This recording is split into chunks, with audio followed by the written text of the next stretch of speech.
all of us are walking and talking stories in the making. And also in every conversation that we have, every conversation that we don't have, we are also building stories. And today we have Kim with us, who is part of storytelling on the back scenes of film sets and movie sets and ad shoots as well, and also on the front end as a coach, a changepreneur for all of us. And when we say changepreneurs, we are a bunch of wonderful people who also happen to be coaches, who are talking with wonderful people, and through those conversations, sparking change and bringing people together. So Kim Wild Lovemore, or Kim Lovemore Wild, as she is very well known. She comes with a background. She's born in South Africa, currently residing in the UK. She's worked in multiple roles, multiple hats being done by her. She's been a waitress, she's been a script supervisor, a photographer.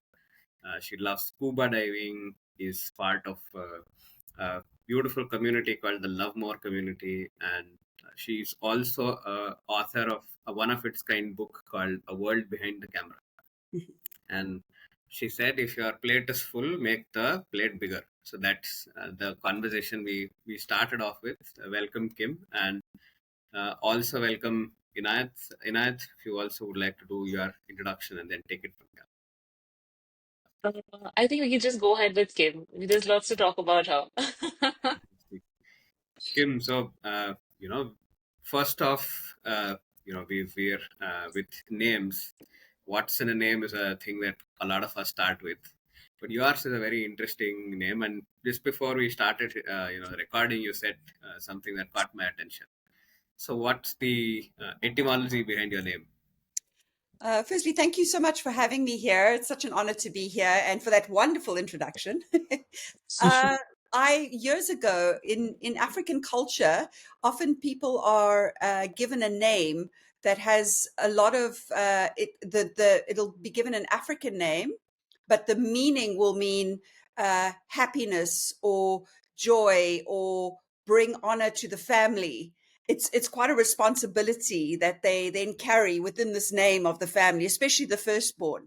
And one day on my multiple road trips, I met a man in a store, and his name badge said LoveMore, and I was like, "That's such a wonderful name." And he said, "It's my family name. It's for me to carry the love to my family and everybody that I meet." And I said, it had such an impact on me, and I said to him, "May I share your name?" And he was quite surprised. He said, "Sure, you can." So I said, "No, it's about bringing more love in the world, and we need that." And he said, "Well, if you feel so strongly, then please." So I adopted this name, and I became Kim Lovemore and Wild. And a little bit later down the line, I wanted to take it up a level, and I created a organization, well, a group. It started off as just being a group called the LoveMore Movement. And the idea is just throw love at it. Whatever comes away, we just throw love at it. If you get into an argument, try to see the other side of the argument, try to bring a compassion and love for that person, because obviously they're dealing with things, or they're on another level of their own pain, or they've been through things in their life and they haven't maybe healed from it. So as a result, that's how they're engaging with the world. And when you can get to a place of compassion and just throw love at it, it starts to change. Because what do you do when somebody's having an argument with you and you're just being loving? There's nothing for them to fight against. Whereas if you come back at them with an aggression or arguing with them about something, and it's not about being right, it's just about understanding that there's a pain place there, and you just throw love at them, then they're like, there's nowhere to go. So that's how it started. And the group actually then developed, and we would kind of take on projects. For many years, I was doing at Christmas, it was called the Street Child Christmas, where we would get a bus from the city and go and pick up all the street children, because we had a multiple in Cape Town at one time. And on Christmas Day, you would see me standing at a bus with two bags. One was for weapons, and the other one was for the glue rags that the children would use to numb living on the street. And the glue rags were taken away. They would never see them again. But the weapons, unfortunately, how I won the children over is that I would give it back to them because it was their protection. And then you'd get them on the bus and they'd all be a little bit out of it, and we'd give them food and drinks. And eventually, by the time we got them to a location, which would be a beach or a park, or we'd have drums and, we'd do multiple things with them, their whole energy would change and it would just give them like a beautiful day.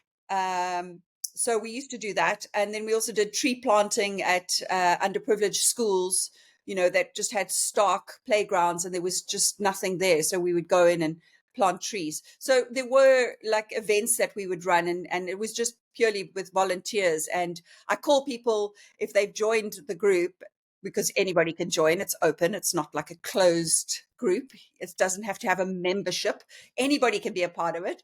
And I call people LoveMoreans if they're part of the LoveMore group. So, and following on from that, it just seemed the natural progression when it came to my coaching company that it would have to be called LoveMore. And I believe so strongly in it that it sat on my hands.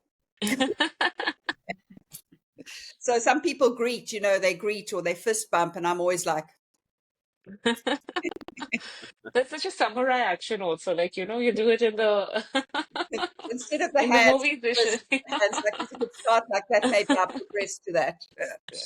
Yeah, exactly. What I'm curious to know, Kim, did you go back to that person who, helped you evolve with this idea and gave you, and who you borrowed, whose name you borrowed? Did you ever go back to him and like share your story, that the kind of community you created with it? I did try, but he had kind of moved on. He wasn't there anymore. So unfortunately, he never. But I mean, he knew. I remember seeing his face. He was quite surprised that somebody would want to take on this name and really Mm-hmm. walk that path. And I didn't know. I really Mm-hmm. didn't know where it would take me. It just touched me so much to have. I was like, can you imagine your name is Lovemore? Like, Yeah, you introduce exactly. yourself to somebody and you say, hi, Lovemore. And then when somebody calls you, Lovemore, it you just think about the vibration of that. So for me, it Yeah. had such an impact, and I had no idea where it would take me further on down Mm-hmm. the line. Once I had it, I had to roll with it. That's great. So, Kim, I'm curious to know how about your childhood. Where were you born, brought up? How were things like then? Let's go a little bit back. Woo. I was born in a town called Durban in South Africa, Mm-hmm. a small town. At that, I had my father at the time. Him and my mom separated quite soon after I was born, and then my Mm-hmm. mom met a couple of years after that. She met a ship's captain. So my Oh. childhood was very much. I grew up a lot on the sea. And that's I think where I got the roaming desires to travel the world and meet different people and cultures and immerse myself in it.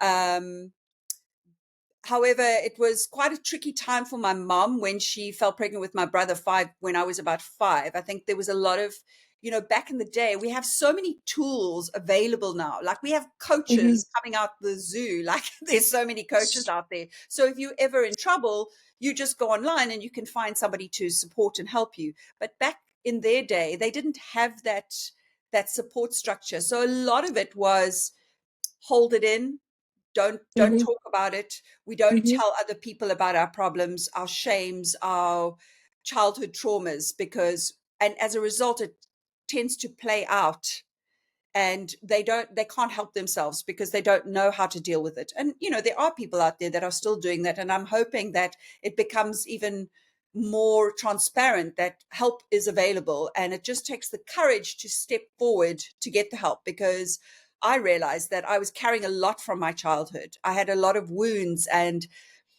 so I call them filters. You have Mm-hmm. an experience in life, and for example, if you had to touch a hot stove and you burn your hand, that then becomes a filter that is something that you shouldn't do.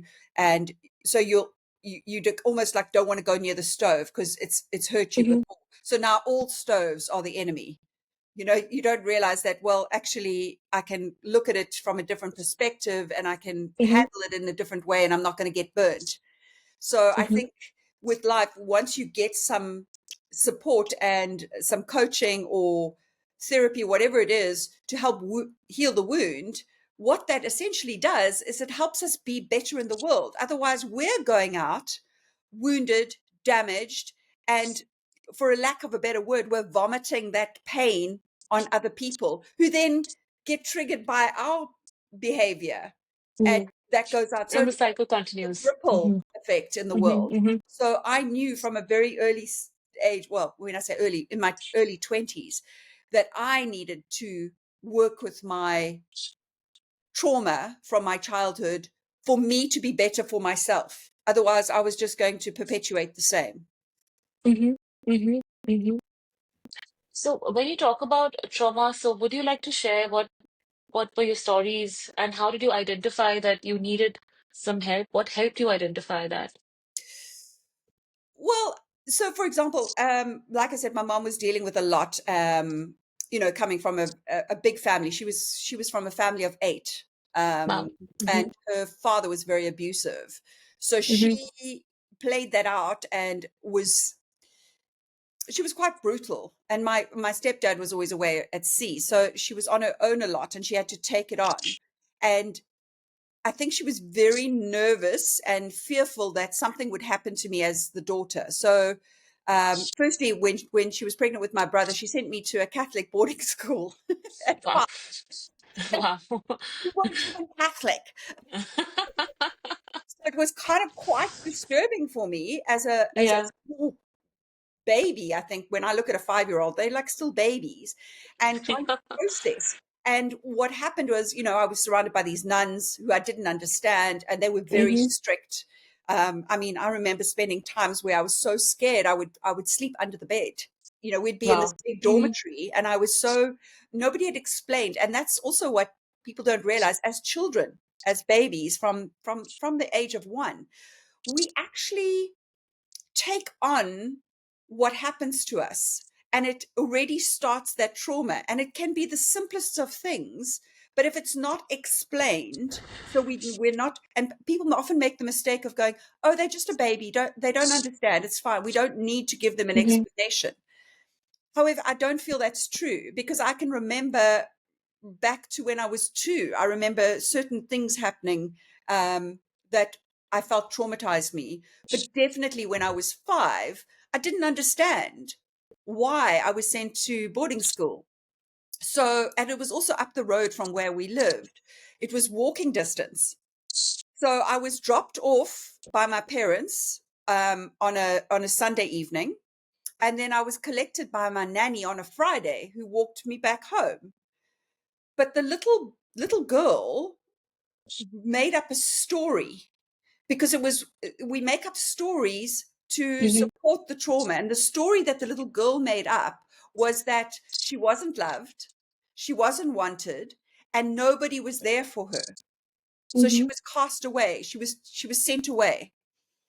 And Mm-hmm. the little girl really believed that, because nobody had said to her, listen, we're sending you to the boarding school not because of anything you've done, just because we are struggling with, a newborn, your brother, and there's a lot going on, and we think that you'll get better support there.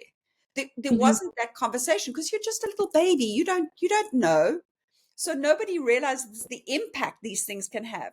Then what happens as we grow, that story, we want to make it our truth. So we actually, and this only I learned, I'd say in my late 20s, I did a course and I learned about stories and truth, and how we make our story our truth. And we go out of our way to prove to ourselves that our story is true. So at 5, going off, thought nobody wanted me, and I wasn't loved, and I wasn't cared about, and nobody would be there for me. This story evolved to the point that when I was living in an apartment, I remember on a Friday night, I was on my own, And I would love my Friday night, making dinner, you know, doing like reading my book or watching a movie. And it was so lovely. And I would always go, oh, nobody's called me. Oh, it's fine. It's fine. And I would have a beautiful evening. On the Saturday, Mhm. I would be on my own for the whole Saturday and I'd still go, nobody's called me. And I'd be like, obviously everybody's, busy with their own thing. And I Mhm. started to sit in that place of pain that Mhm. nobody wanted me in their lives because nobody was reaching out to me. Mhm. By Sunday, the same thing. I would be sitting there. By Monday, I was in complete trauma, believing that I was not loved, not cared for, not wanted. And I would end up having contact with a friend and they would say, oh, how was your weekend? And I don't know if you can tell, but I'm a very outgoing person. So, how was your weekend? And I'd be like, oh, it's fine. They're like, what did you do? Like, what? I was like, no, I was just at home. And they're like, what? But you're always so social. Why were you at home? I was like, well, why didn't you call us? And therein lies the story. I wanted to prove to myself that I wasn't loved. I wanted the story to be true. I wanted to say, see, there's the proof. Nobody called. However, when you get that it's a story, you have to understand that what do you do if you feel alone? Pick up the phone. Hi, what are you doing? Can we do something? But when you're trying to prove to yourself, you don't do any of that. You sit in your victim space of like, it's Mhm. not a story, it's the truth because nobody called. Yeah. So that was a very pivotal turning point for me, realizing that we have these stories and sometimes they're not the easiest things to identify. And it can happen from the simplest of things. There was a man that was on our course and he was a doctor that dealt with children with cancer. Mhm. And he was, I would say, burnt out because he took this responsibility so seriously and he felt like he had to, and by his words, I had to save all the children. No child should be left behind was his words. No child should be left behind. He used to always say this saying, and we started to look into where that would have come from. Like, why would he have um, this conversation with himself that no child should be left behind? When we did a deep dive into it, it came from a simple childhood experience that he was at school at the end of the day, waiting for his mother, who got stuck in traffic, and he was the last child standing there.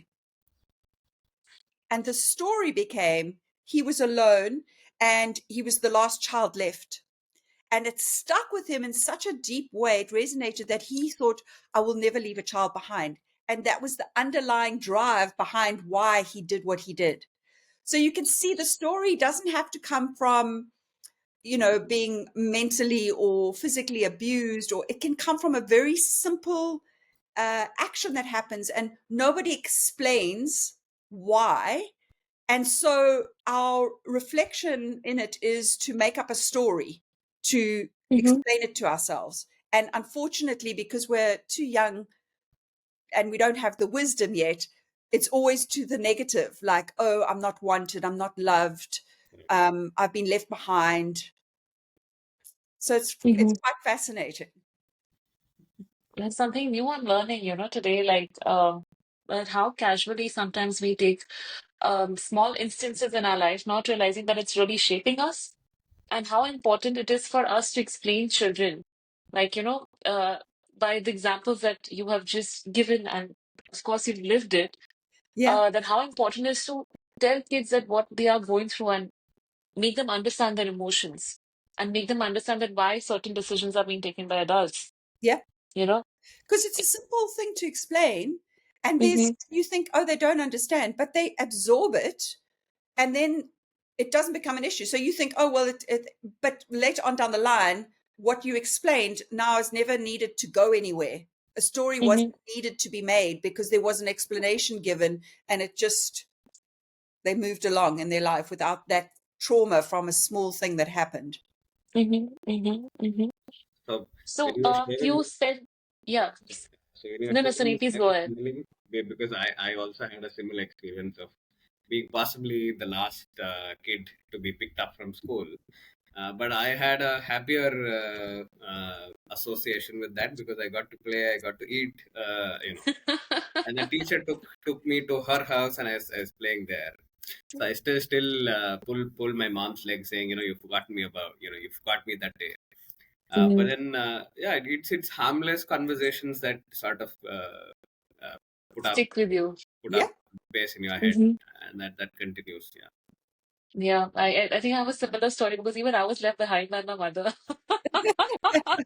I think every parent, I mean, come on, every parent has Yeah. done it at some But point but for some but reason. yeah, yeah, but to add to that, it was not exactly my mother. It was my mom's friend who forgot me to pick me up. She Uh-huh. picked up her daughter and she forgot that my mom had informed her.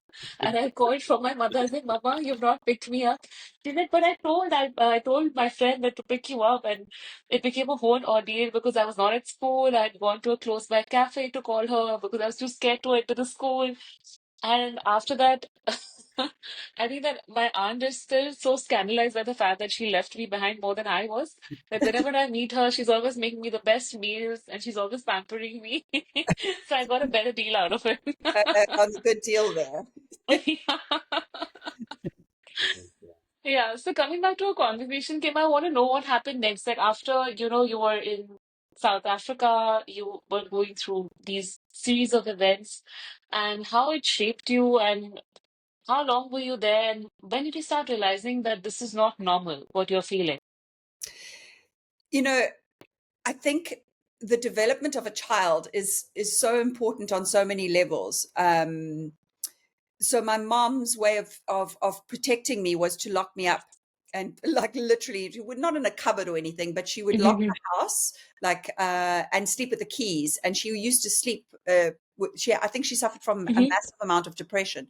Mm-hmm. So as a result, I wasn't allowed to engage with other children. And that's another big thing. If you think about our social development, how we learn about ourselves, if we were singularly working in the world, we would never Mm-hmm. grow or progress or learn or any of that, because we don't have any reflection.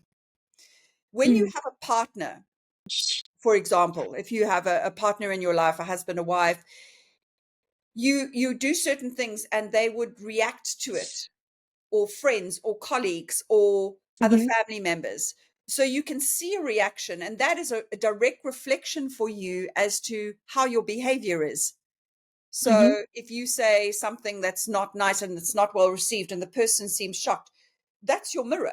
You see, oh, what I just said had an effect. Mm-hmm. So if you take that social development away from a child, there is a certain amount of lack going into the world. You don't know how to be, how to show up. So Mm-hmm. in my school days, for a long time, I felt like I would be so nervous if everybody's nervous to give a talk at school or whatever, but I was literally, my knees would be doing this, and I would feel dry mouth, and I couldn't even begin to like know how I was going to face my because I didn't have a relationship with a lot of people. I had school relationships, but I felt like I was out because I didn't have sleepovers. I couldn't bring friends around to my home. On weekends I wasn't allowed out. I'd be locked in the house. Mm-hmm. It made me feel like I wasn't like everybody else. Mm-hmm. We develop skills from these kind of things. And the one thing that I worked through a lot of this thing. That's why I can talk about it and I'm not triggered and I don't get emotional about it, because I've delved really deeply into it. I've done therapy, I've done courses, I've done all it takes so that I can get out on the other side. And now I can see if something triggers me, I'm like, oh, what's happening there? Why am I feeling like this? And I bring it back to self immediately so I can address it and not make the other person responsible for how I am feeling.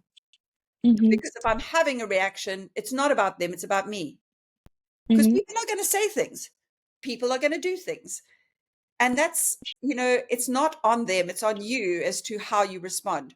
So I started to realize that I needed to grow myself, and via the therapies and things. And I was Mm-hmm. also a drama student, which was a blessing, because I remember at one point I was standing outside of a door and I had to walk into the classroom, and just walking into a classroom was nerve-wracking because I had to be with all these people that seemed like they had it all together.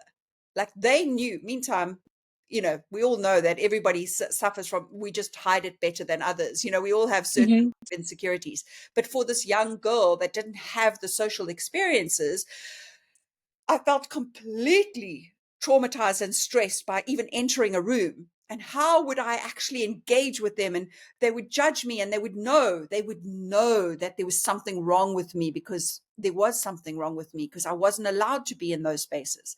So this one day I was standing outside the door, and I remember trembling to walk inside. And I thought, what you can do is you can use your drama training. You've studied drama since the age of like 5. So you go and do Eisteddfods, you get on stages, you become these different characters. Just pretend to be another character, like from the characters you play. A confident and like successful, like that you are just able to take on the room. And I was like, okay. And I kind of remember almost like putting on a shield of this character and opening the door and walking in. And that's how I got through a lot of my childhood, is by pretending to be a character that I most certainly wasn't. And I think we can all admit that at certain times in our life, we've put on a character for what we think the world wants to see, because we're trying too hard to always impress other people, because it's like, well, what do they think of us? And for me, that's one of the biggest things that I always tell clients. I go, I'm going to give you a gift. Okay. Are you ready for this? You ready? Okay. What other people think of you is none of your business. And you're like, what? And it's so true, because people are going to have thoughts. People are going to have ideas of you. They don't know your history. They don't know who you are. You can't stop the thoughts. You don't know what they've been through in their life for them to see you through a lens and filters from their own experiences. So they're going to project that onto you. It may not be true at all. There's nothing you can do to change that. So what other people think of you is none of your business. And when I was going through all of these things, when I put on this character and this personality, I realized like I could be, even inside, I was still very nervous. And then just over years and years and years, and a long time later, I was doing a journey, a medicine journey. And I was shown this small child at the door quaking to go inside and putting on the character and going in and pretending to be this confident. And then it showed me as an adult, and it showed me a similar door, and I was just walking in, and what I saw clearly was, I'm not pretending, because for a long period of time I felt like an imposter, because that's another thing that we all have dealt with. Yeah. Being an imposter, feeling like we're going to get caught out at any time. Somebody's going to show up and say, oh, you're pretending, or you're not as good as you think you are, or you don't know what you're doing in this, or whatever that may be. Even as a coach, sometimes you feel like, am I doing the best for the client? And, am I good enough? There's always going to be that. And this showed me so clearly that I wasn't playing this character anymore. I had become her.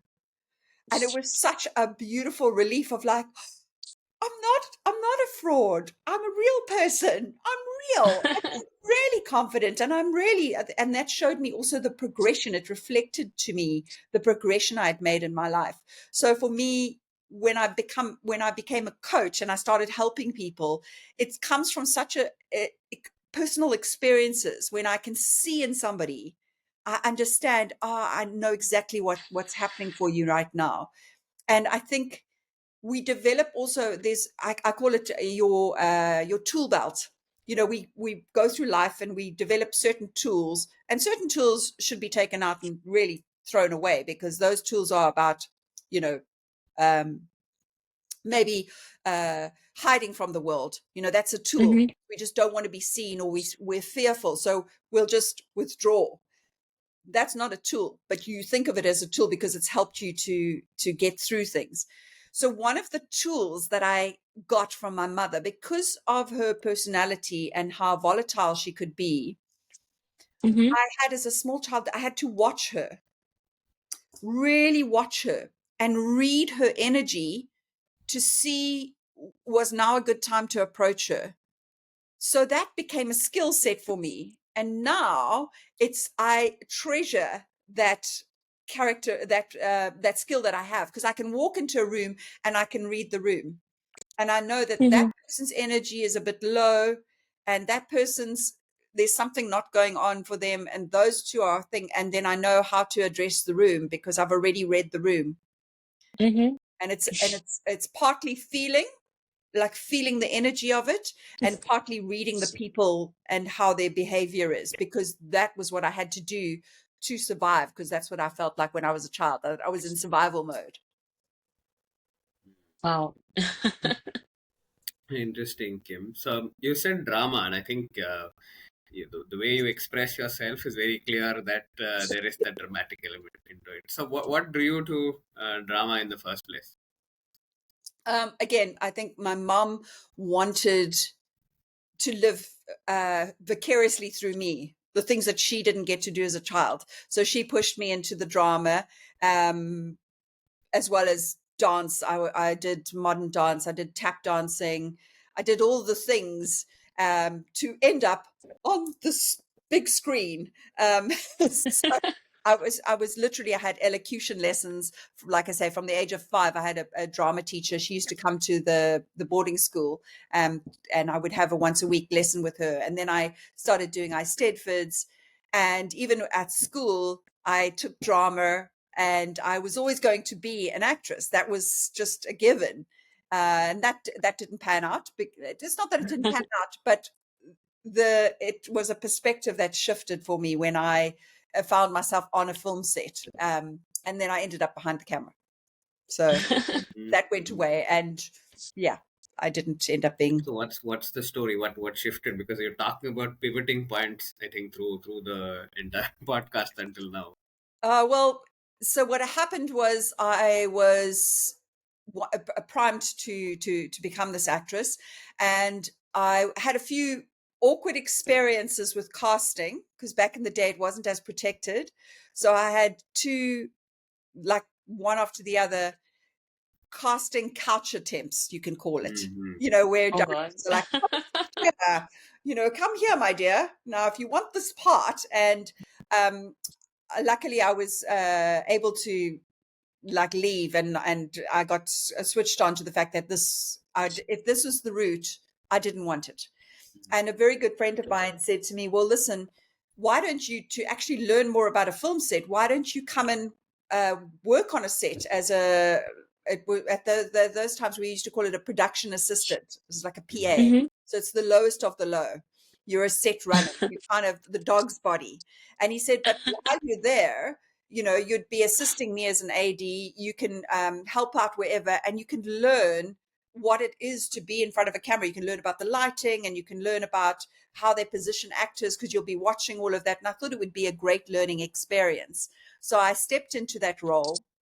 I Mm-hmm. even did the clapperboard at one stage. I literally, if there was anything going on, I made the coffee, I ran, I went and called the actors, I stood by, I lifted and carried stuff. I did everything that you could possibly do on a film set.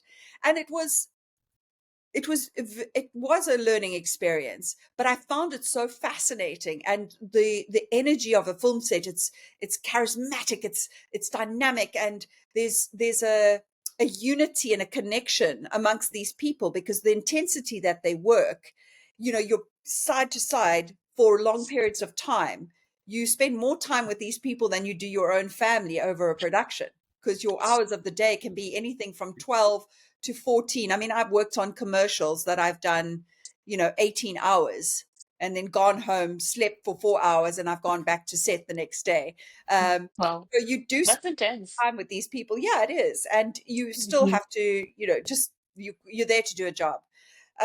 So from being the PA, I then ended up going, well, while I'm here, I got offered another job in production.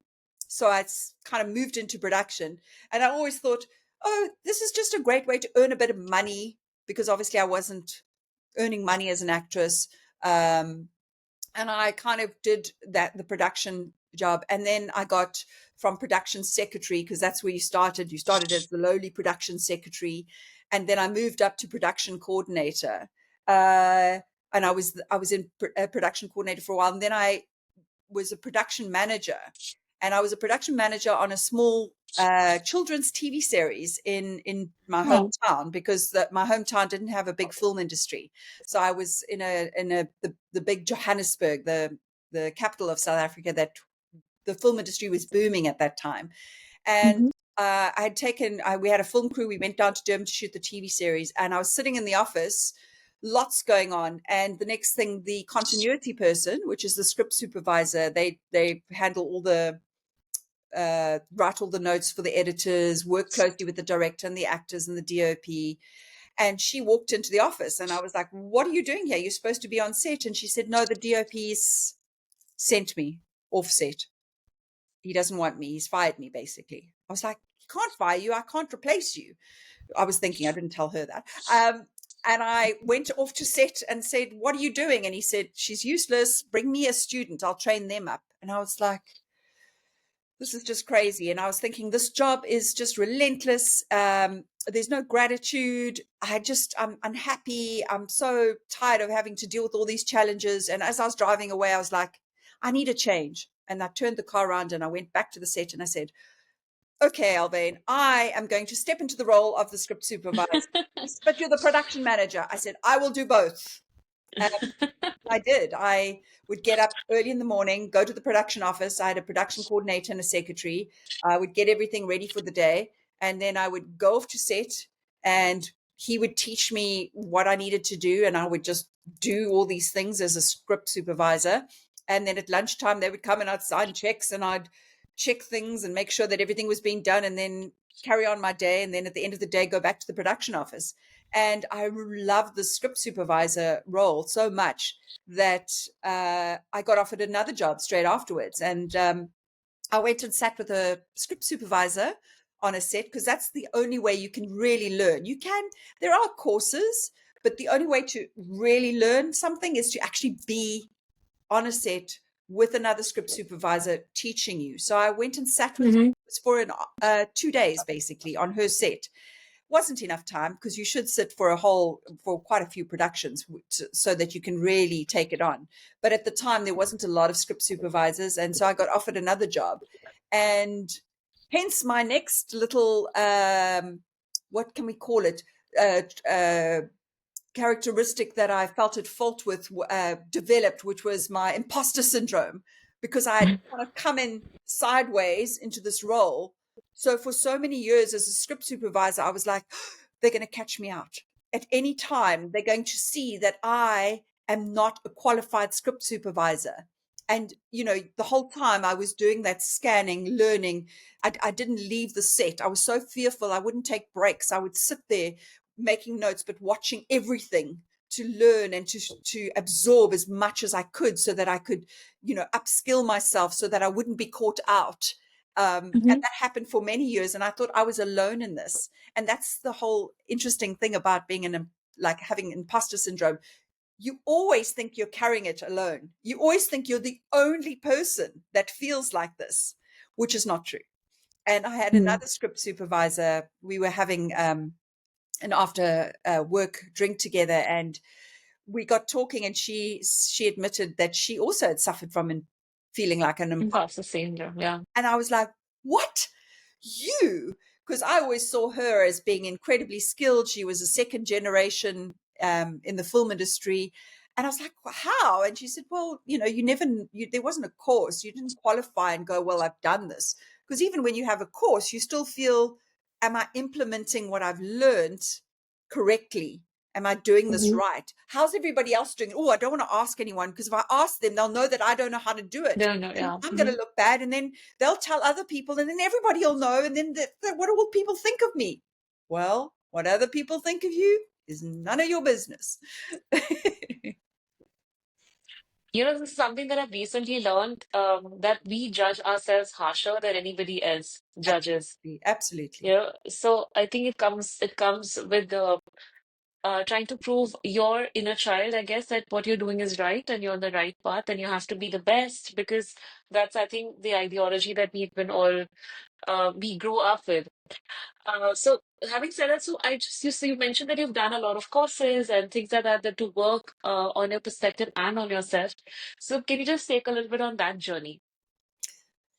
There's too many to mention because when you're feeling like you have these wounds, you are Mm-hmm, constantly driven to find something to plug the hole because that's what you feel it is.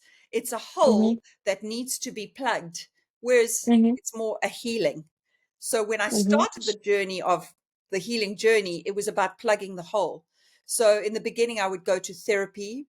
And I remember being affected by a therapist because when she eventually got me to open up and speak about my childhood experience, she said something which I had to sit with for a year mm-hmm, before that shifted. And she said, it pertained to my mom. She said she did the best that she knew how. What that did for me was made me feel like, how is this helping me? So I still didn't get anything out of my childhood because my mother was in this trauma, but I have to be okay with it because she did the best that she knew how, and it wasn't her fault. And for mm-hmm, me, when you in the healing, you got to be able to go, well, at that time, I needed her to take responsibility and not make me that I was the one that was wrong. And a year later, I ended up doing Reiki, the ancient healing art of hands-on healing. And my Reiki master was a Chinese ex-nun and wow. an incredible, incredible woman. And she used to do Tai Chi, and she was just so beautiful in the way that she engaged with life. And I remember I did Reiki 1 and Reiki 2 with her, and I took a lot of friends, and we all ended up doing it together, and it was very powerful. But in my Reiki 1 course, at one point, because you deal with a lot of your trauma, it comes up within the healing of, you don't just do a course and go, well, that's the Reiki course. The Reiki goes in and the healing happens because you're practicing also the Reiki on yourself. So you're giving yourself your own healing with using your hands.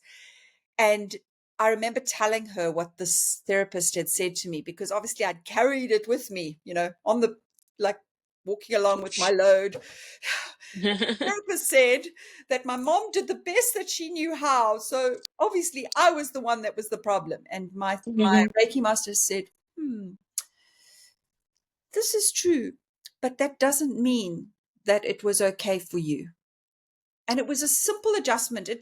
She didn't take away from it. She just added to the rest of the sentence. And therein lay the healing, because it was like, yes, your mom did the best that she could. So it's not her fault in a way, because she was doing what she could do in her state, in her survival mode, in dealing with her mm-hmm, own trauma. However, she made it like that wasn't okay for you. So even though she was doing her best, it still didn't mean that it was all right. And I just mm-hmm, felt this pain and this heaviness lift off me, because suddenly someone saw it for what it was and made me not wrong, and made me not the one that's like complaining. Because mm-hmm, you feel like when you tell someone you've been through something, they go, okay, yes, tell us about it. Like, what's, you think you're the only person. And especially if you're not dealing with a professional, like a therapist or a coach, or if you're dealing with another person that's got their own amount of trauma, they will often kick it back and go, you do complain a lot. And so mm-hmm. that person then shuts down and goes, okay, I'm clearly the one that's like, The problem, yeah. yes. Mm-hmm, So for me, I then went from course to course to course. The one with the that helped a lot as well, which I think should be taught in schools, was Landmark Forum Education. Very powerful work. They really help you to speak a different language, because they teach you about your truth and stories, and to mm-hmm, differentiate between what is a story and what is the truth. So when you have interaction with somebody that's done Landmark Forum, mm-hmm, they will they speak the language of, you go, so say you have a disagreement with a colleague or somebody, you now want to tell this person, you say, oh, so Belinda, she really doesn't like me. Now, if you've done the work on then the person would say, oh, that's did she say that? And you say, well, no, but I can tell. You're making up a story. Yeah, but you can see the way she but did she tell you? Did she say, I don't like you? Well, no, but I can feel. You're making up a story. It's just a story unless it comes out of a person's mouth to you. So it taught me about this story and truth, and how often we make up these stories for whatever reason. We want to feel better about ourselves. We need, and to do that, sometimes we need to make the other the problem or the wrong one. Like the boss at work. Oh, my boss is on my case. I think he's having trouble at home, and he's just being so nasty to me, and he thinks I'm like the worst person at work. He's just picking on me all the time. So obviously, like, he thinks that I'm not good at what I do. Did he tell you that you're not good at what you do? No, not in so many words. Well, did he ever mention you are lacking and you don't do a good job? No. Making up a story. But Kim, I have a question here. Like, what's coming up in my mind when you are talking about Landmark Forum, and how you have to identify and differentiate between a story, what you tell yourself, and the reality. And it's like, how, because a lot of times, because I'm trying to visualize a scenario with me in the picture, so that's how I'm imagining it. Of course. A lot of times you also, you understand from people's actions, right? That, okay, this person has some issues with me, let me give that person space, or maybe try and speak to them. So it's not always the language that communicates the problem, it was always the actions as well, because body language is 70% of the communication Absolutely. that we do. So how do you identify that, or how do you like understand, is this a story that I'm making in my mind, or is it a reality? Because communication is happening through the body language as well, and the words as well. So that's what I just want to get clarification on that. How do you do that? So again, it goes back to what I was saying earlier with how it manifests in your own body. So if you're having a reaction to somebody, and how they're behaving, one has to then, there's so many, that's nuances. That's the whole thing. Stories and the truth. There's the body language that you're reading. So that is prime for all of us, because if we could be more in tune, we can avoid a lot of the conflicts. If you can see somebody's being Exactly. really uncomfortable and then you still step into their space, well, you read the room, your intuition, your knowledge, your inner knowing understood that that person didn't want you in their space. Everything about them was closed off. They were moving away from you, and and then they had a reaction, and you say, oh, see, they're so difficult. I don't know what their problem is. Like, they're so horrible to people.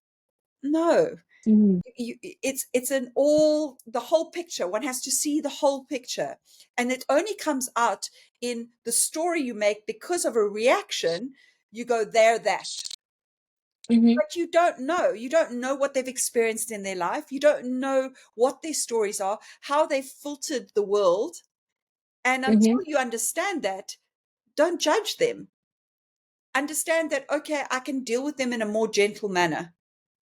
So they're behaving in a way that I don't appreciate. So there is, also having your boundaries and going, okay, I'm not going to be your boxing bag. I'm not going to do that. However, I'm also not going to go on the attack, because I can see this is something that's coming up for you. It's not my stuff. I've checked myself. I'm not being triggered. I don't like your behavior. I don't like how you're behaving, but that doesn't mean that I'm going to now attack you. I'm going to move away from this and say, that's my boundary. This is something you need to deal with. And you can either do it with love and support and say, I'm here when you need to talk. If you need something, tell me. And I think that's also one of the things in the world that we do get wrong, is we often step in and try to do something without asking the person, what do you need? You know, we often give something and then the person has a reaction and we think that we're doing the best. We go, you know, I was just trying to help them. That's all I was doing. I was showing up. I was being there for them. And look how they behaved. Well, Mm. they ask you, did you ask them what they needed? No. Mm-hmm. So whose fault was that? Them Mm-hmm. or you? And it's not about fault, but take responsibility. And I think when you're saying reading body language, you can kind of navigate in a different way, as opposed to coming directly into a conflict and waiting for the words to come out when you've already have an intuition. And we so easily ignore the intuition. Mm-hmm. That first thing that comes up for us when we have a thought, you know, oh, should I do this? No, that's not a good idea. Yes, but if I still do it, and we say, if we put a button, we negate the first part of our truth, which is yes or a no, but we somehow sidestep it and go against what our intuition is. Mm-hmm. Mm-hmm. Mm-hmm. Also, to a large extent, it is about how we read our facts versus what about we look at as feelings, right? So, Yeah. possibly it's 12 o'clock in the night, and then there's a knock on the door. The first thing you'll be, saying is, "Oh, there could be a person who's trying to take something from us." It could be, somebody having a need for a medical emergency, or somebody saying, we are having something at home. All the negative thoughts. All negative thoughts are first in our head. Yeah. It could be something as harmless as people are here at the wrong address. They would try to wish somebody else their birthday, and they would basically knock on your door instead of the other door. It could be that, but in our head, that story is already mapped, and we are also very adept at fast forwarding the story. So we've already gone 1, 2, 3, 4, 5, and then okay, that Yeah. could be it. Yeah. So I think my follow-up question to this would be like, if we have to identify and differentiate between the story and the reality, Mm. what are the things that one can do to kind of, differentiate between the two? If you have to I think, like give it a brief on that, and we can I, learn quickly. I think, like I said about the intuition, we all know, Mm-hmm. we have an inner guidance. So I'll give you a Mm-hmm. very simple example. As a young child, Mm-hmm. you go into a sweetie store and there are sweets on the counter. You have been taught, and obviously depending on your background and how you've been raised as a child. I mean, if you haven't had parents and you've been a street child, it's a different Mm-hmm. scenario because you've come from a very traumatic background. But you have an inner compass that guides you what is right and what is wrong. Mm-hmm. So you know that if you take this, there's inside you, there's a knowing that it's not the right thing to do. That's how I say we overcome that by going, Mm-hmm. yes, but it's just left there, or yes, but they've got so many they won't notice. Yes, but That's the story. that's the story. So Mm-hmm. we bypass the truth and the realness of what's going on. And it's the same Mm-hmm. with our experiences in life. We behave in a certain way. Like when I was saying that I would be at home and I wanted this, my story was that nobody cared about me and nobody wanted to spend time with me. And I made it my Mm-hmm. truth, and I made other people a part of that because I needed it to be. So I knew that it wasn't true. I was playing a victim in this whole thing. I was being a victim, but I didn't know how to get myself out of that at that time. And it was only through the work that I did that I started to and realize that there were these stories that I had that were my handicaps, if you will, because it wasn't Mm. enabling me to live my best life because I had all of this baggage. Because how are we to connect with each other? This was also one of the coaches did this on Landmark. He was amazing. He brought somebody up on stage and then he started picking up items like a chair. He wrapped a chair and he had a bag and he picked up a part of a table and he had all of these things. And then he said to the person, he said, "Don't you want to pick up that over there?" And the person picked it up and he said, Okay, and if you can pick up that as well. And then the person had a few things in his arms, and he said, okay, let's try and have a hug now. And of course they couldn't get close to each other because they had all these things. And he said, and this is how our lives are. We Oh, constantly wow. picking up things and we hold Mm-hmm. on to them. And we have all of this stuff, which I now call filters. We have all of this stuff that becomes between us and the other. And now we also can't see them through all of this stuff. And so we make assumptions and we make like facts about something that's not true because we're seeing it through all of these filters of our experience, which are not true. They're things that we're choosing to hold on to. And the only way that we can start to really engage with each other from an earnest and really honest place, like an authentic place in relationships, whether it be in a partnership with a husband or wife, whether it's with your children, whether with work colleagues, family, is when we start to peel back the layers and we just put it down.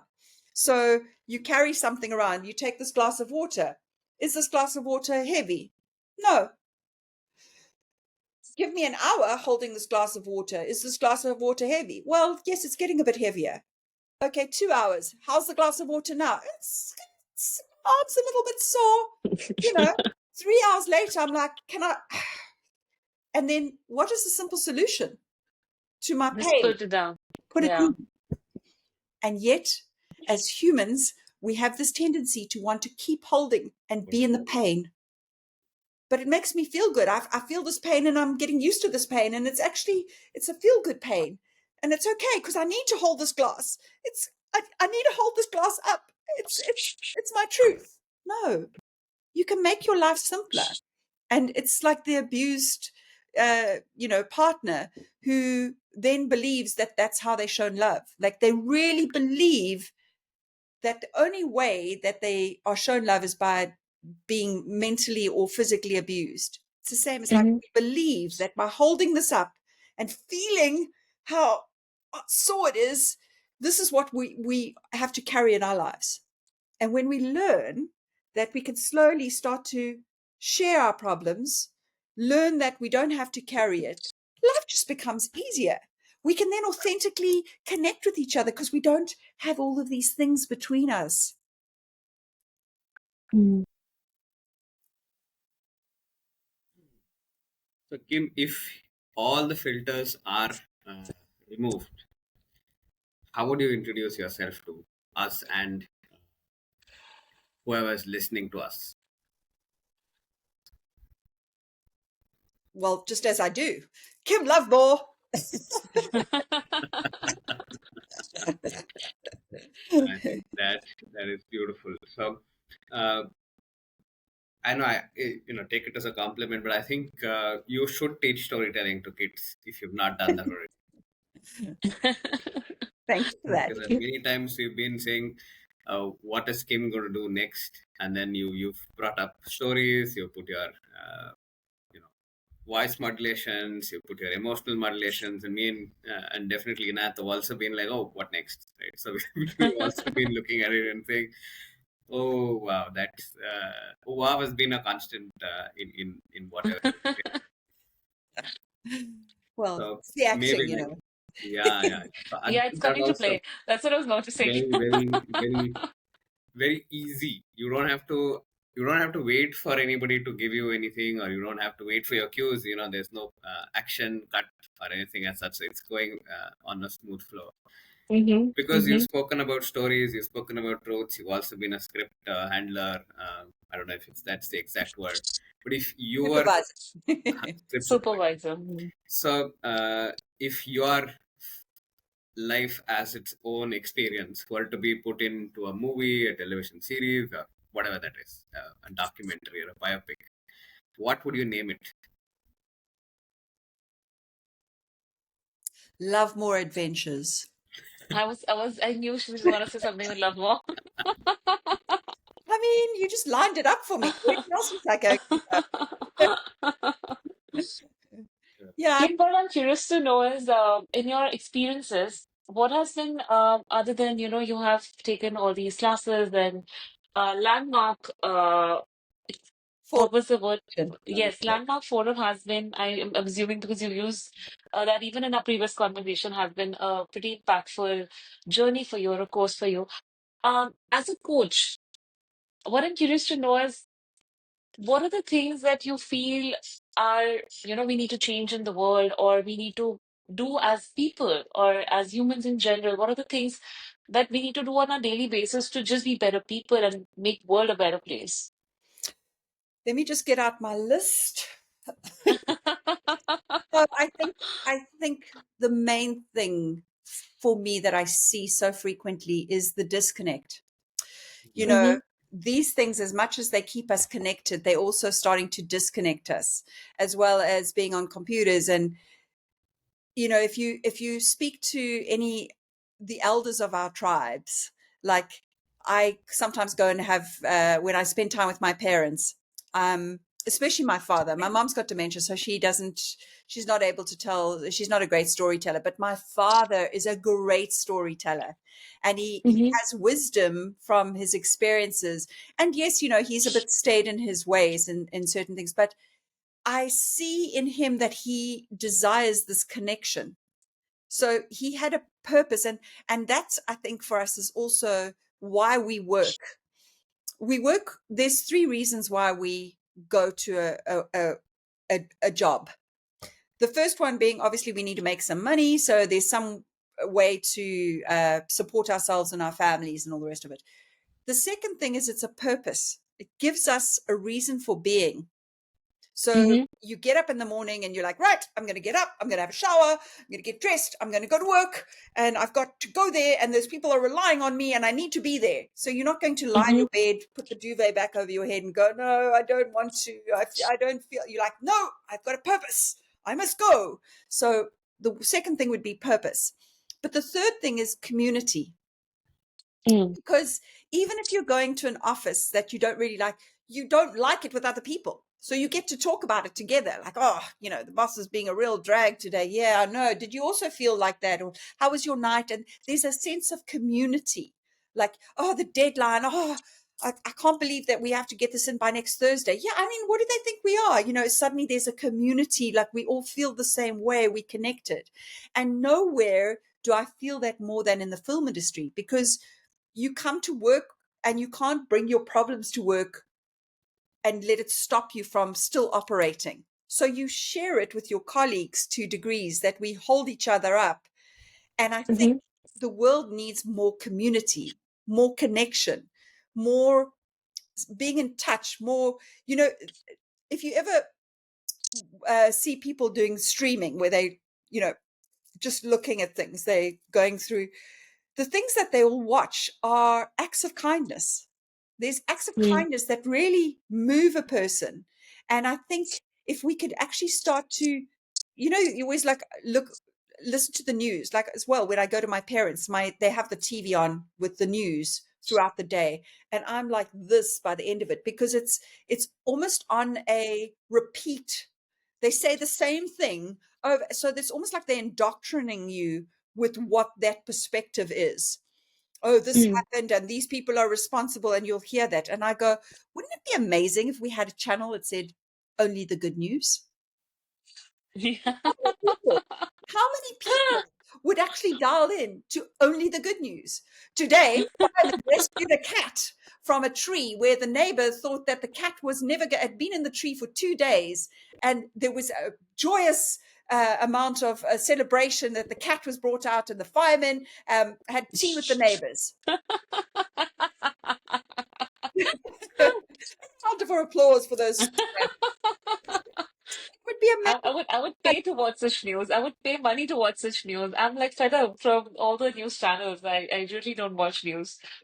But So I think I would it's pay. amazing if we just started like looking at the good news, and it started to impact us in a way that, because that again filters how we're seeing the world. Even children, they get up, and the impact that you can have on children, you know choosing to Hmm. have a good day, like putting up little words of affirmation in their room, like joy, and sunshine, and they get up and they just like have this a positive affirmation that's coming in, and that comes from their family. Then they go to school, and then they are then rippling that out to having a dominoes effect on others. So I think community is such a necessary thing, and I think we are losing it to degrees, and especially with our elders. They put off in back in the day, people lived with the family. That's what happened. And then the youngsters, the grandchildren, would listen and engage with their grandparents, and they would be told stories, and they could tell, oh yeah, my grandfather, he used to, and there would be a story, and it would ripple down. And now there's this disconnect that old people are left to their own devices, and they are no longer of use, because I don't need to get anything from them, because I can go online and I can get the information. People can even self-medicate. Go online. I've got a fatal disease. All the symptoms are there. Oh, really? Did a doctor tell you that? No, but you're making up a story. So I really do think it's about community, and I think it's about love. When we share our stories, when we connect with each other, when we show each other compassion and love, there's a shift in the world. There's just this softening, whether it be you driving in traffic and there's this person and you're like, no, I'm late, I'm not letting you in, I've got places to be. Is it going to take so much? And you just stop, because by not letting that person in the traffic, in that moment of like, well, usually I would, but today I can't. In that moment, you give that person a bad day. They're now like, oh, I had such a terrible day getting to work. Everybody was like just not letting me in, and it took me longer, and I ended up being 3 minutes late, and I walked into the conference, and the boss was like, nice of you to join us. And you're like, but it wasn't my fault. Nobody would let me in traffic. And then they were grumpy, and then they go to their desk and they call their assistant, and they're like, go get coffee, and treat them badly. And then they're like, oh, worst day. So that ripple effect, when we're not taking responsibility for how we're being in the world, is about showing up in community, reflecting it back to us, seeing that, oh, if I impact the next person with my grumpiness or my agitation, or, whatever it is that's impacted you, and you pass it on, then it goes out into the world and ripples. But what if we threw more love at it, and we just I think I'm gonna get a tattoo love here. I'm gonna write it with a pen right now. into the world, and I also I do that, when I meet people for the first time, everyone's like, hi, or like, hello, and I'm like, oh, sorry, hugger. And obviously and if I can see they like, not, I'm not going to impact their space, but if I go hugger and they're like, and I have a friend who, she doesn't like contact. She doesn't like, yet she'll take it from me. She said, it's just, you just, there's nothing I want. I want to give it. I don't need to receive anything. And also they say about hugs that it gives you something, I think it is. It increases your, yeah. It increases your oxytocins. Yes. Yeah. So can you imagine if we were more like engaged in that way? I'm not saying that we should become serial huggers and just be, walking on the streets like hug. But when I've gone to festivals, there's been people standing and they've got a sign and it says free hugs. And you'll Free be hugs. Yeah. amazed how many people go up and just go and get a hug, because they might be solo. They might not have family. They might not have anybody that gives them hugs to actually have those arms wrapped around them. So, we can't lose sight of how important community is, and the impact it Yeah. can have. It does. So, Kim, very interesting spaces you've taken us through, and because you also brought that aspect of stories from our elders from the tribe. So, if you were to tell your favorite 2 or 3 stories to us amongst all that you've not shared until now, that says, if these three stories are known, I know a lot about Kim, right? Or I know a lot about what Kim is all about. What would those three stories look like? I think it would be travels, because, and there are multiple. So yes, you say three, I'm like, oof, that would be hard to pin down. You But I you think have that remote, so you can talk as many as you want. I just think that every time one goes out of one's comfort zone, that's where the sweet spot of growth is. Because if Hmm. you're stuck in something and you're just doing the same thing over and over again, it's a bit like being stuck on the hamster wheel, and it just goes round and round and round, and nothing challenges you to do anything different or to see yourself in a different perspective. When you venture outside of that, especially into another culture, I mean, just my immigration to the UK, everyone goes, oh, well, it's the same because they also speak English. And I'm like, but they're a very different culture. So They're very different people, yeah. and Hmm. I come from a country which is, we have a beautiful saying. It's called Ubuntu, and it's about togetherness. And the reason that South Africa is called the Rainbow Nation is because we come from, and I digress from the three stories, but I'll land it. We come from 13, 14 different tribes. So those 14 tribes all have different languages.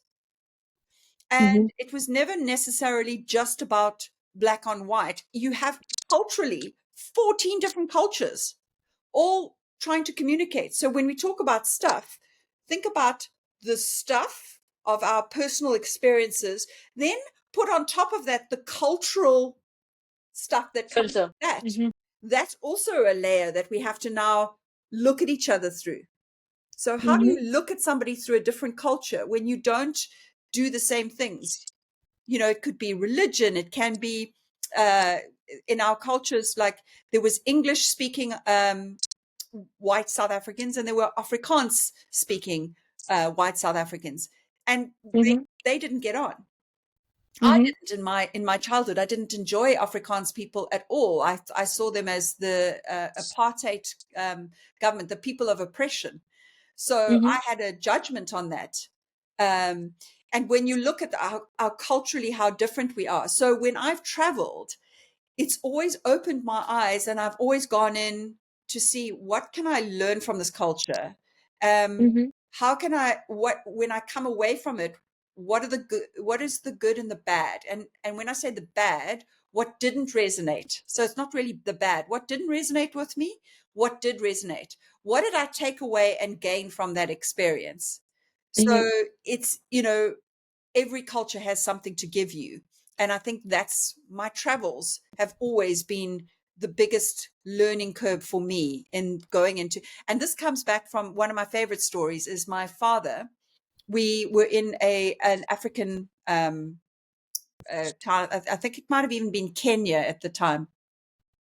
And he was always this person that would, because he was a ship's captain, he would get invited by somebody that would, official that would come on board the ship, and they'd say, please, will you come and join us for a meal? And, it was the polite thing. My father was British. So the British are always very polite, and, he would comply and go. So this one time we were invited into a celebration in a small African village, and we were the guests of honor, of course. And it was my dad and myself. My mom wasn't traveling with us at the time. And I was put first in the line, and I was given a plate to go and get food. And as I got Hmm. up to the pot, I was like, started to back away because I saw this eye staring at me. I saw a chicken foot, and I started to back away because I was like, no way am I eating. And I just felt this plate pushed into my back, and it was my father. And I heard this loud whisper saying, when in Rome, meaning what the Romans do, just Means be you. polite. And I had to step forward, and because I was guest of honor, I got the chicken foot. So I was like, and Did you end up eating the entire thing? I tried to eat around it. Like, yes, good, good. I was like, thank you so much. It's like, I did, however, get my father back years later. We were in the Comores at the time, and the Comores had gone through a lot of like takeovers and hostility. But we were also, again, invited to one of the officials. He came and wanted to invite us to his little village to meet his grandmother, who was 104. And it was quite an honor. It was her birthday celebration, and we were invited. And she was in this small, like kind of hut, I guess. And Hmm. my father is not a cigarette smoker or anything. And we were invited into the hut, and she sat there, and it was very like dusky. Photographically, it was beautiful. There were shards of light coming through, but other than that, there was no electricity. It was very dark, and she was sitting there, very frail but very alert. You could see she engaged with, again, community. She was part of the village. She was still seen as an elder of the tribe with much to share.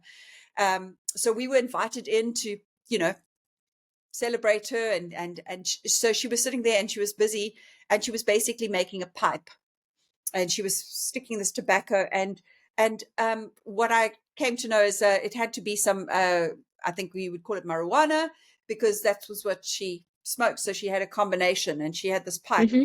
She lifted it up, and she had and then she passed it, and it went, and I just started to smile, because I knew my dad would Wouldn't say no.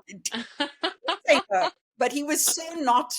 You would never get him to, like, people smoked around him. He'd be like, and my mother was a big smoker when I was growing up, so he really didn't like it. And the pipe got to him, and I was sitting there going, and he went like, and he went like, and as he kind of did a slight hesitation, I went, when in Rome. And he had to kind of, obviously he didn't do it like, but he did a little. So that was a beautiful, like, return, a full circle. Don't teach it if you're not prepared to take on the lessons yourself, is what I got from Walk the talk. Walk the talk. that. No, but it's been a lovely conversation. I think there's a lots to learn from your experiences, Kim, and I think we can have another episode on your experiences from around the world. But I think we got to stick to our time limit. And thank you so much No? for this conversation and ending at such a funny story. Thank you so much. I, Thank you I for your time. It's been I loved it. I loved the stories that you told us. And I think before we finish, I want to ask you, what is your biggest takeaway or the message that you want to give to people or our listeners at Changepreneurs? again, it's got to be, just throw love at it. Whatever happens, whatever you get, whatever challenges come your way, try and Yeah. perspective. Try Mm-hmm. to just rise above it and throw love at it, because somebody can't Mm-hmm. fight with you when you're giving love. There's nothing Yeah. to come back at. So just love more, like, throw more love at it. Like, don't let them take your shine and change how you're being in the world by their behavior, because they're going through their own stuff. So try to have Mm-hmm. compassion and understanding, and just try to throw love at it. Mm-hmm. That's true. That's true. As we close the podcast, all three of us can actually do this and Yeah, I wanted to write love more here. I think I'll write it down. 1 second. Let me write it. My pen's not working. Yeah, I mean, even on my when I'm doing my Instagram posts, with my LoveMore coaching posts, I try to, Mm-hmm. at the end or the beginning, like, I have LoveMore musings, and at the end Yeah, I say, when all else fails, love more. love Just more. to iterate it, so it becomes something that people know, love more, because hopefully it sticks. That's the thing. You never know the impact Yeah. you're having. When you're being a certain way, you don't know how that's going to affect somebody else. Letting them in traffic, giving them some love, or just saying love more. You hear this word resonate, and you go, love more. Yes, yes, I must love more. So even in So the I'm just gonna on that note, I think I found a pen that works on my skin, and I'm gonna write love more. one has to actually. Uh, I would love it if there was more of that, where people greeted each other and it was like, love more. Some of my friends. Yeah, I think I want to write on the same hand because I can't write from my left hand. Uh, Yeah. oh, she's doing This it. is, She's doing it. yeah. I love it. So I'm just gonna show it like this. Yes. So I'm just gonna show it like this hand. I think after the video, we need to do a screen grab of all of Take a us. shot. Yeah, definitely, Oh, definitely. I'm down for that. I'm down for that. So, So thank you so much, Kim, for coming and agreeing to be on our lovely podcast oh, with coaches. And I hope you keep spreading love. And you have really inspired us also to spread a lot of love. And thank you so much. And you can hear our channel and our podcast on Apple Podcasts, on YouTube, and on Spotify. that's So amazing. please like, That's yeah, like and subscribe. Please tell people of about it. course. I will tell people. I will share this with others on my social networks as well, so that we make the circle bigger, as we say in Africa. And love more. And love more. And the last thing, just because of what you guys are doing, I want you to do a simple exercise, and that is to take your hand, Mm-hmm. okay, and you need to lift it Both? right up, just one, Okay. and then turn it around like that, Yeah. up in the air, and then let it bend down, bend back, and give yourself Mm-hmm. a pat on the back for the amazing work you do. Thank you. I'm gonna reach for both the hands. Yourself a pat on the back. I love this. I love this exercise. Thanks again, Kim, so much. And thank you, Sunil, for co-hosting with me on this episode. And thank you. And thank you so much. Okay. Love.